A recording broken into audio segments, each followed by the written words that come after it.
Hello everyone, मैं राहुल। आज के इस वीडियो के अंदर हम लोग जानने वाले हैं कि भाई कितने टाइप के शेयर्स होते हैं और शेयर्स को किन किन कैटेगरीज के अंदर रखा हुआ है। तो वन बाय वन हम लोग जानते हैं। अगर आप लोगों ने पहले के वीडियो नहीं देखे हैं तो जाकर यूट्यूब की इस पूरी सीरीज को आप सब्सक्राइब कर सकते हो फ्री ऑफ कॉस्ट। चैनल का नाम है द ट्रेडिंग इंस्टीट्यूट।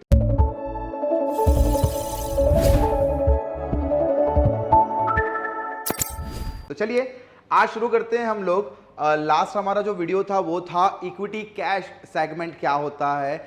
उसके पहले हम लोगों ने देखा था कि मार्केट सेगमेंट में कौन कौन से सेगमेंट होते हैं, जैसे कि इक्विटी कैश, इक्विटी डेरिवेटिव, आपके कमोडिटी मार्केट होता है, आपका करेंसी मार्केट होता है। ये सारे सेगमेंट बाजार के अंदर है और काम करने के लिए आप लोगों को अपॉर्चुनिटीज बहुत सारी है। बट आज हम लोग जान रहे हैं इक्विटी के अंदर जो कैश सेगमेंट है उसके अंदर इक्विटी किस टाइप की है, यानी कैटेगरी ऑफ इक्विटी और पर्टिकुलर इक्विटी का सेगमेंट किस टाइप का वो शेयर है। ठीक है, तो फर्स्ट ऑफ ऑल स्टार्ट कर लेते हैं हम लोग कि भाई शेयर है क्या।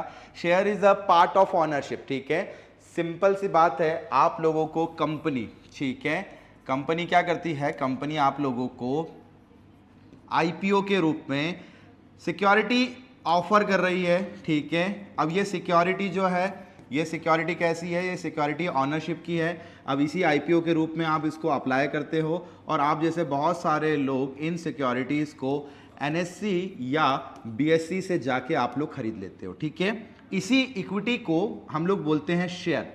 अब शेयर जो होते हैं वो शेयर होते हैं भाई दो टाइप के, मेजरली दो टाइप की कैटेगरीज में शेयर्स को डिवाइड करके रखा हुआ है। पहला कहलाता है इक्विटी शेयर, ऑर्डिनरी शेयर या फिर इसी को कॉमन शेयर बोलते हैं। दूसरा कहलाता है प्रेफरेंशियल शेयर, यानी वो शेयर जो प्रेफरेंशियल बेसिस पर आप लोगों को दिए जाते हैं बट कंपनी के अंदर आप कोई मालिकाना हक नहीं अदा कर सकते। ठीक है, तो मेनली कंपनी आपको जब शेयर देती है तो वो डिफाइन करेगी वो किस टाइप का शेयर है, क्या उस शेयर की कैटेगरी है। ठीक है, तो इन दी एंड हमको क्या मालूम पड़ा, हमको पता पड़ा कि भैया जो शेयर है, शेयर बेसिकली दो कैटेगरी का होता है। पहला होता है इक्विटी शेयर, दूसरा होता है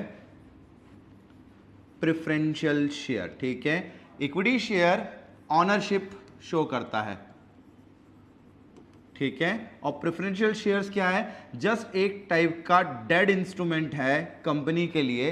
कंपनी ने प्रेफरेंशियल शेयर इशू किए हैं तो कंपनी ये वादा नहीं कर रही है कि कंपनी की अंदर आप मालिक हो या नहीं हो। कंपनी आप लोगों को सिंपल शेयर देती है और आप लोगों से पैसा ले लेती है और आपको ये वादा करती है कि प्रेफरेंशियल शेयर्स जो ऑनर हैं उनको मिलेगा बोनस या फिर जिसे हम लोग बोलते हैं डिविडेंड। डिविडेंड का मतलब होता है a part of profit.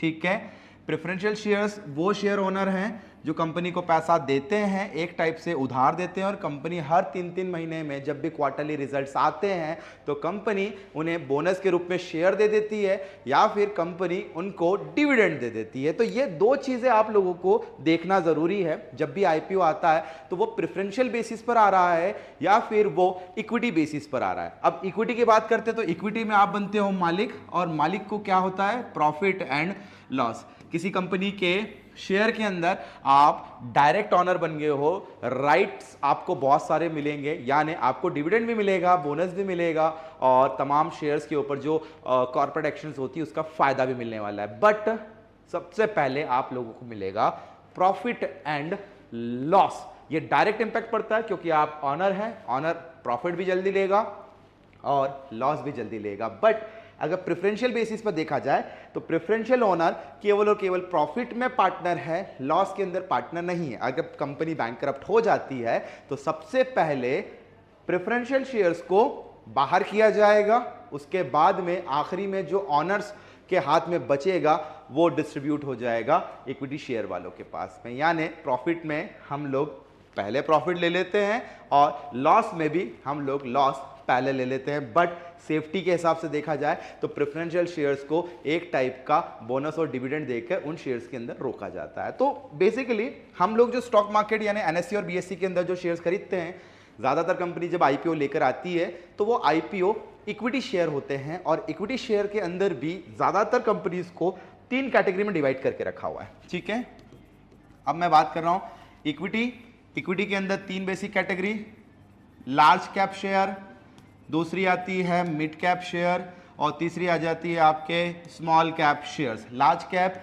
20,000 crore से ऊपर की कंपनी को लार्ज कैप बोला, मिड कैप 20,000 करोड़ से 5,000 करोड़ की कंपनी को मिड कैप बोला और स्मॉल कैप 5,000 करोड़ से लेस देन कंपनीज को हम लोगों ने बोल दिया स्मॉल कैप। अब जो जितनी बड़ी कंपनी होगी वो उतनी स्थिर होगी, जो जितनी ज़्यादा छोटी होगी वो उतनी अस्थिर होगी, यानी रिस्क सबसे ज़्यादा स्मॉल कैप में होगा। ये छोटी कंपनी अभी बढ़ रही है, स्मॉल कैप कोशिश करता है मिड कैप बनने का और मिड कैप कोशिश करता है लार्ज कैप बनने का। इन्हीं लार्ज कैप कंपनीज को आप लोग ब्लू चिप कंपनीज भी कहते हैं, जो कि रिस्क बहुत कम देती है और आप लोगों को एक स्टेबिलिटी वाले शेयर्स दे देती है, जैसे कि निफ्टी 50, सेंसेक्स, इसके अंदर जितने भी शेयर्स हैं वो सारे अलग अलग इंडस्ट्री से लार्ज कैपिटलाइजेशन वाले स्टॉक्स उठाए हैं और उनका बंडल बना के आप लोगों को एक स्टॉक्स दे दिए गए हैं। तो आप लोग खुद डिसाइड कीजिए कि आप लोगों को कौन से इन्वेस्टमेंट बेसिस पर शेयर्स लेना चाहिए। अगर आप लोगों को रिस्क कम चाहिए,